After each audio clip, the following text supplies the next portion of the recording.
சொந்தம் பார்த்தாலே சொர்க்கம் சொத்தி போகுமே. எங்கள் வீட்டில் பூத்தாலே பூவின் நாயுள் போகுமே.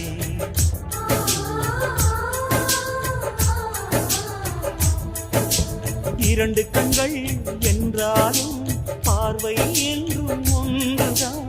உருவத்திலே தனித்தனிதான், உள்ளம் என்றும் ஒன்றுதான். ஒரு சேவல்தான் நடை காத்தது, இந்த அதிசயம் பாருங்கள்.